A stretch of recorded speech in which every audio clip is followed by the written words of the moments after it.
Alors, par cet amendement, nous proposons de garantir que seuls peuvent proposer des services en ligne de conciliation et de médiation, de tout autre mode de résolution amiable des conflits, notamment d'arbitrage, des personnes qui fassent l'objet d'une certification obligatoire.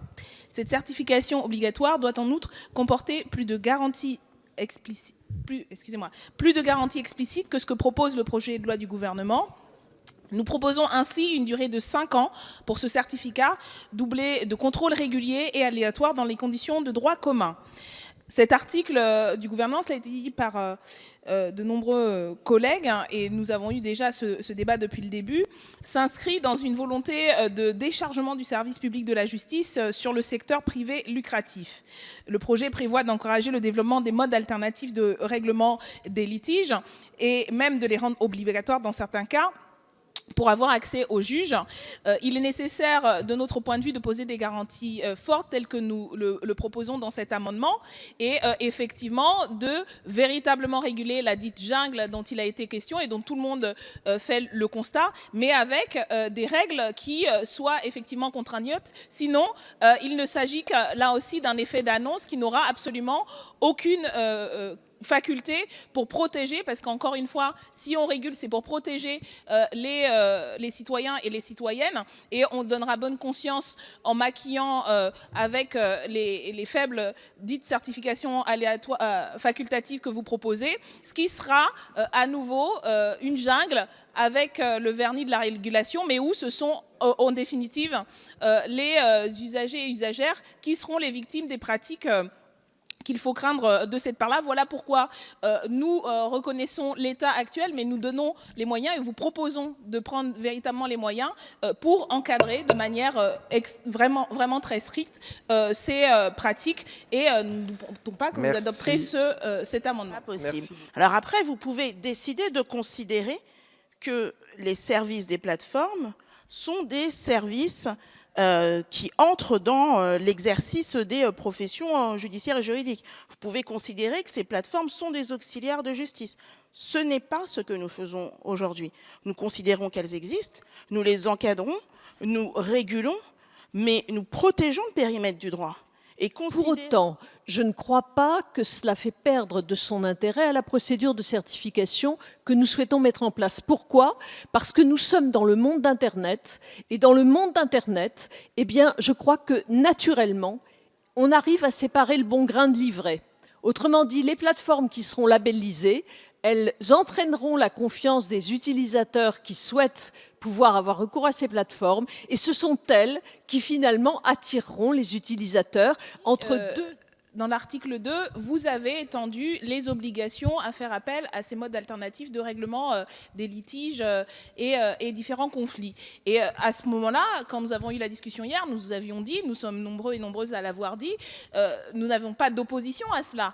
Mais il fallait donner les moyens, notamment à l'accès gratuit, la conciliation, avec le fait d'avoir des objectifs en termes de nombre, de formation.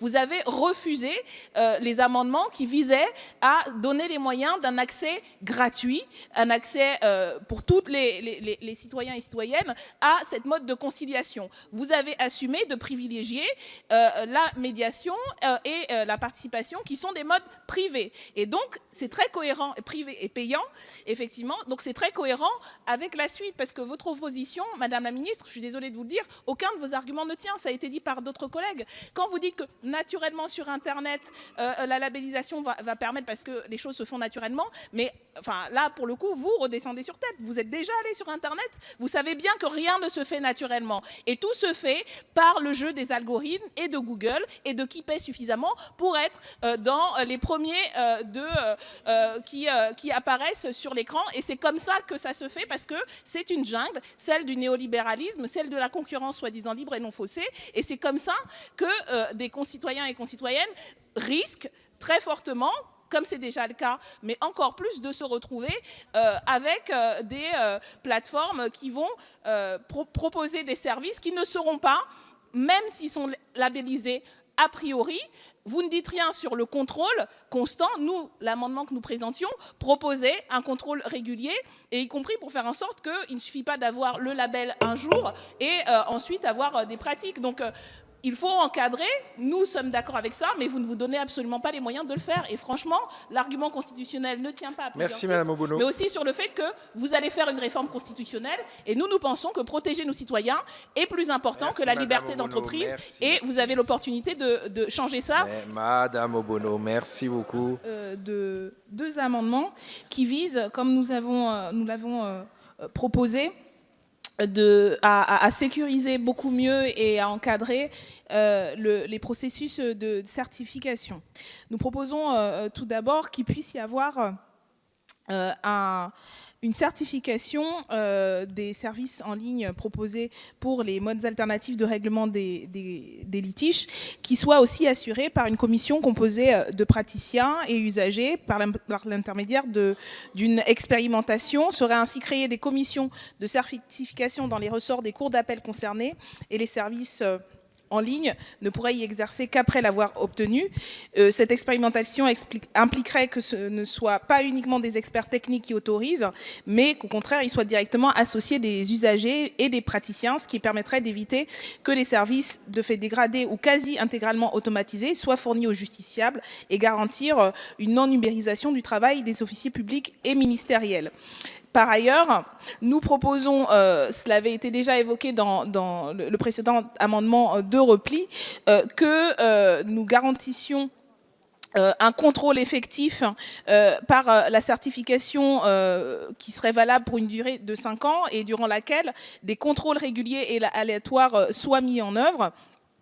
Ainsi, il nous semble qu'il ne suffira pas d'avoir a priori un label dont pourraient se prévaloir ces organismes, mais que continuellement, tous les 5 ans, ils puissent être contrôlés, parce que sinon, en vérité, il n'y aura pas d'encadrement, et des organismes, des plateformes qui prétendraient respecter a priori la charte, le cahier des charges, et ne feraient pas dans les faits ce travail, pourraient perdre leur certification. Ainsi, il nous semble que cela complète un dispositif et renforce la régulation de ces plateformes.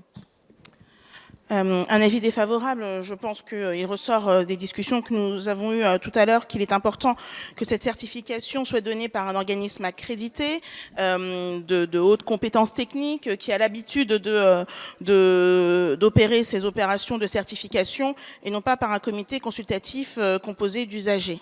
Donc un avis défavorable en ce qui concerne le premier amendement, tout comme le second qui me semble être... qui est du ressort réglementaire. Nous vous proposons une certification obligatoire, et qui plus est, par cour d'appel. Alors pas seulement avec des usagers, alors sauf à considérer que les magistrats, les personnels de greffe et les officiers publics et ministériels sont des usagers, à ce moment-là, on n'est plus vraiment sur la même longueur d'onde. Ça, c'est le premier point, parce que la COFRAC, c'est une entité associative dont la présidence est gérée pas par des administratifs ou pas par le ministère de la Justice. D'ailleurs, il n'y a qu'un officier ministériel qui peut être dedans, qui peut mettre son veto éventuellement sur les décisions de la COFRAC. C'est quand même un peu un organisme certificateur un peu étrange. Et comme on l'a dit tout à l'heure, la certification, ça ne peut pas être un instant T, un tampon ou un beau logo duquel on peut se prévaloir ad vitam aeternam. Et vous nous répondez, Madame la rapporteure, que c'est du réglementaire. Et Madame la ministre, même avis. Mais alors, que prévoit le réglementaire? Est-ce que vous prévoyez de mettre en place des contrôles? Est-ce que vous prévoyez une habilitation sur une durée limitée? Qu'en est-il? Parce que sinon, en l'état actuel de nos discussions, c'est un blanc-seing qu'on est en train de signer à des plateformes qui pourront être des, je reprends le terme de mon collègue Gosselin, parce qu'il est excellent, c'est ça le sujet, des margoulins. Voilà. Et des margoulins, il y en a pas mal sur Internet. D'ailleurs, c'est plutôt là où ça pullule. Donc, il vaut mieux un encadrement strict pour garantir aux justiciables des services de qualité et garantis. Merci, Monsieur Bernays.